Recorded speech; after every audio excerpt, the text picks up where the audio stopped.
नमस्कार, मैं हूं पवन त्यागी। राजस्थान में ईडी ने पेपर लीक घोटाले से जुड़े हुए मामले को लेकर के छापेमारी की है।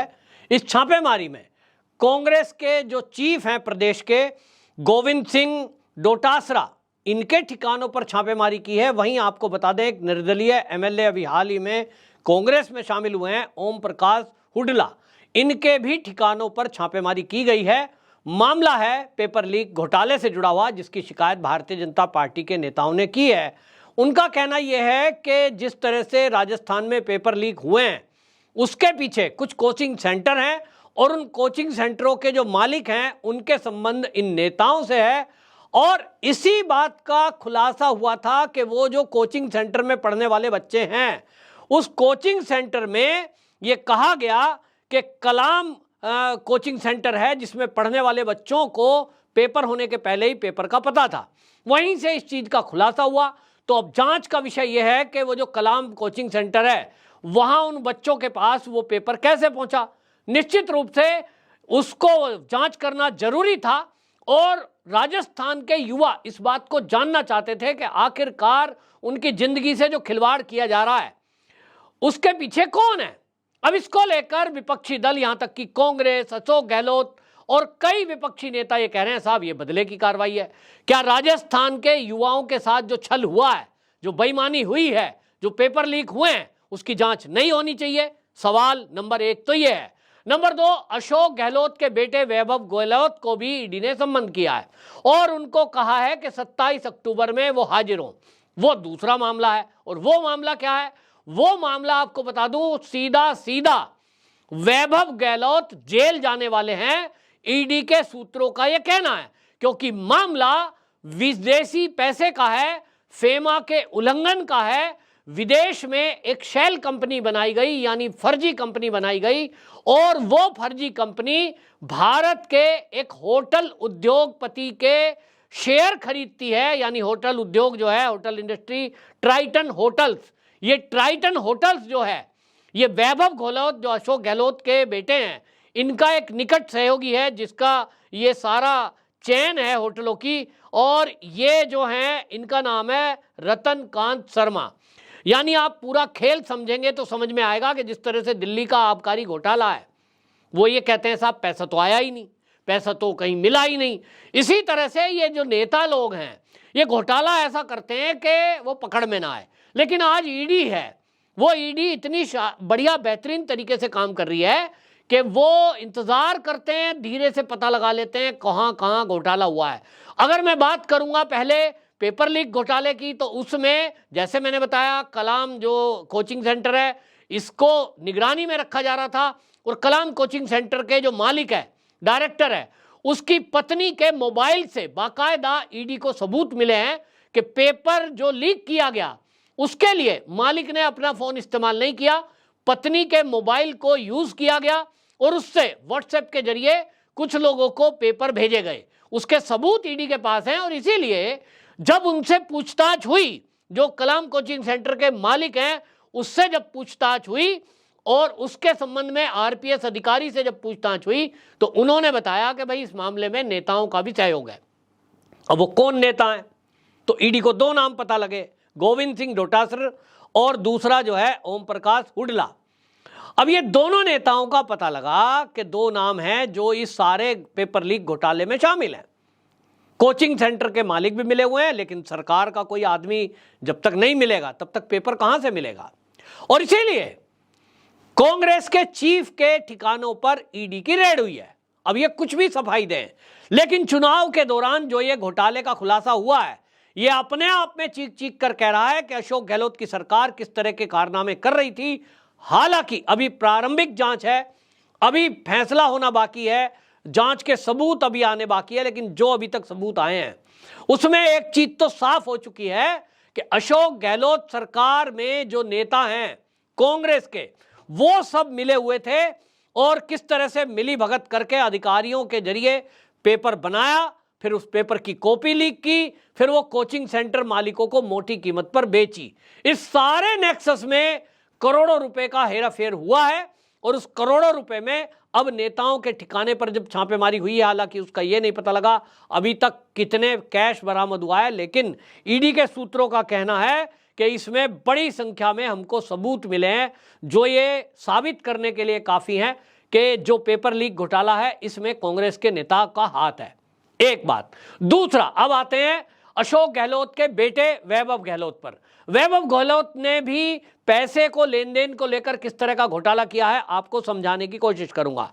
सोचिए, एक जो है कंपनी रजिस्टर की जाती है और वो कंपनी रजिस्टर कहां की गई, फर्जी कंपनी बनाई गई, और वो फर्जी कंपनी आपको बता दूं 2006 में शिवनार होल्डिंग्स के नाम से, शिवनार होल्डिंग्स के नाम से एक फर्जी कंपनी बनाई गई, और ये जो कंपनी है ये मॉरिशस में रजिस्टर की गई। ये कंपनी बना करके फिर क्या किया जाता है, एक जो वैभव गहलोत का दोस्त है, निकट सहयोगी है, जिनके भारत के अंदर कई बड़े बड़े शहरों में बड़े बड़े बढ़िया आलीशान होटल हैं, ये रतनकांत शर्मा, इनका जो होटल है वो ट्राइटन होटल्स, इस नाम से आप गूगल करेंगे तो आपको मिलेगा। ये ट्राइटन होटल्स में जो रतनकांत शर्मा के होटल्स हैं उसमें वैभव गहलोत अशोक गहलोत के बेटे पार्टनर है। और वो पार्टनर किसमें है, किराए की कार प्रोवाइड कराने वाला जो रेंटल सर्विस होता है। आप समझते हैं कि जो भी बड़े होटल हैं उनके पास अपनी कारें होती हैं, जो उनके ग्राहक आते हैं, एयरपोर्ट से आएंगे, हवाई जहाज से आएंगे, तो उनको लाने ले जाने के लिए, शहर में घुमाने के लिए होटल्स की अपनी गाड़ियां होती हैं, कार होती है और मिनी बस होती हैं घुमाने के लिए। वो जो इन होटलों की चेन है जो देश के अंदर कई जगह है, उसमें जो गाड़ियां प्रोवाइड होती है, जो कार रेंटल सर्विस है, उसके पार्टनरशिप में है वैभव गहलोत। अब खेल यहां शुरू होता है कि एक शेल कंपनी विदेश में बनाई जाती है, मॉरिशस में एक कंपनी बनाई गई, और वो मॉरिशस में कंपनी का नाम जो बनाया गया शिवनार होल्डिंग्स, ये शेल कंपनी थी, ऐसा ईडी का कहना है। इस कंपनी के क्या करते हैं कि ये जो होटल है ये मॉरिशस की स्थित कंपनी है, ये रतनकांत जो शर्मा है इनके द्वारा 15 मार्च 2007 को ये रजिस्टर कराया गया होटल्स की चेन को। और ये क्या करते हैं, 15 मार्च 2007 को होटल खुला, 2011 में शेयर खरीदे इन्होंने। और शेयर किसके खरीदे, वो जो मॉरिशस में एक शेल कंपनी बनाई गई शिवनार होल्डर्स, और वो जो शेयर खरीदे गए उस समय मार्केट वैल्यू एक शेयर की थी 100 रुपया।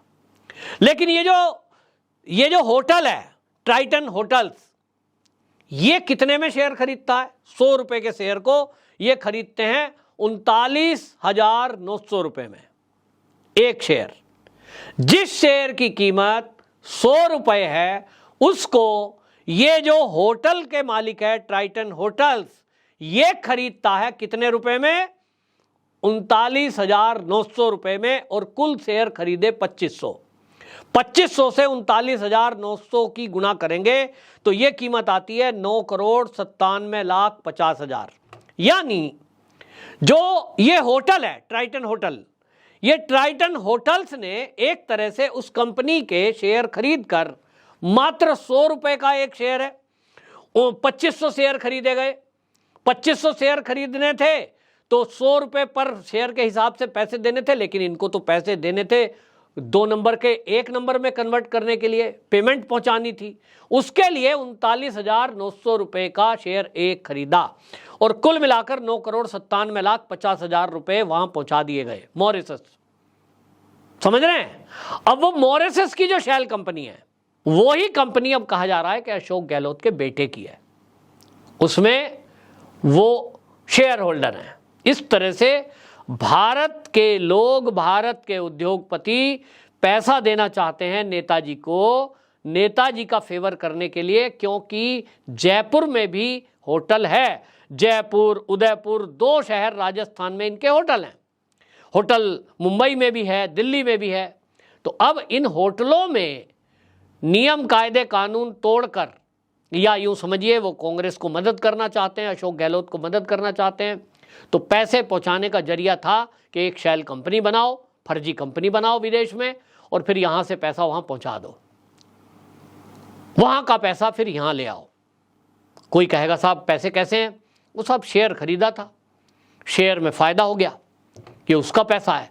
2 नंबर के पैसे को 1 नंबर में कन्वर्ट करना, और यही खेल किया गया। ये सोच रहे थे कि पकड़ में नहीं आएगा, लेकिन अब केंद्र में मोदी सरकार है और ईडी इस समय जो बेहतरीन काम कर रही है, उसका नतीजा है कि इन सब की पोल पट्टी खुल गई है। ईडी के सूत्रों का कहना है कि सबूत हमारे पास पूरी तरह से पुख्ता हैं। तो चुनाव के पहले ये हो सकता है कि अशोक गहलोत के बेटे वैभव गहलोत, अब उनको पूछताछ के लिए 27 अक्टूबर को बुलाया जा रहा है, सम्मन दे दिया गया है, उनसे जवाब जरूर लिया जाएगा, रिकॉर्डिंग की जाएगी, वीडियो रिकॉर्डिंग होगी कि आपके खिलाफ ये सबूत मिले हैं कि आपने होटल के मालिक से पैसे लिए शेल कंपनी के जरिए। आपका क्या जवाब है? वो जवाब क्या देंगे, ये देखने लायक बात होगी। उसके बाद वो जवाब कोर्ट में रखा जाएगा और कोर्ट तय करेगा कि वैभव गहलोत जेल में कब जाएंगे या नहीं जाएंगे। ये है घोटाला। अलग से 2 घोटालों पर ईडी की कार्रवाई हुई है राजस्थान में। एक हुई है पेपर लीक मामले में, जिसमें कांग्रेस के राजस्थान के चीफ, उनके ठिकानों की जांच हुई है, और एक अभी जैसे मैंने बताया ओम प्रकाश हुड्डा, ये 2 नेताओं के ठिकानों पर हुई है, और दूसरी तरफ अशोक गहलोत के बेटे, जिन पर शेल कंपनी के जरिए करोड़ों रुपया लेन देन का आरोप लगा है। दोनों मामले अलग अलग हैं, लेकिन कांग्रेस इसको भुनाने की कोशिश कर रही है। पुराना रिकॉर्ड वही जो ये हमेशा बजाते आए हैं। मल्लिकार्जुन खड़गे ने एक्स पोस्ट किया है कि साहब ईडी सीबीआई को जो है दुरुपयोग किया जा रहा है। वो एक ही टेप बजता है बार बार उनका, और वो जो है बार बार एक ही बात कहते हैं कि साहब ये तो जो है हमें परेशान किया जा रहा है, और ये तो पन्ना प्रमुख बन गए हैं बीजेपी के। बहरहाल राजस्थान की जनता को ये समझना होगा कि अगर ये कांग्रेस वापसी आती है तो ये किस तरह के भ्रष्टाचार करेंगे, किस तरह के घोटाले करेंगे, जनता का भला ये क्या करेंगे। जब पेपर लीक मामले में खुद ही नेता मिल करके बच्चों के भविष्य को बिगाड़ने में लगे हों, तो ऐसे में उनके भविष्य को सुधारने की जिम्मेदारी कौन लेगा? ये बड़ा सवाल है। और इसलिए मुझे लगता है कि युवाओं को वोट डालने के पहले इस बात पर विचार करना होगा कि वो कौन सी सरकार बनाने जा रहे हैं। आपकी क्या राय है? कमेंट बॉक्स में जरूर बताएं। वंदे मातरम।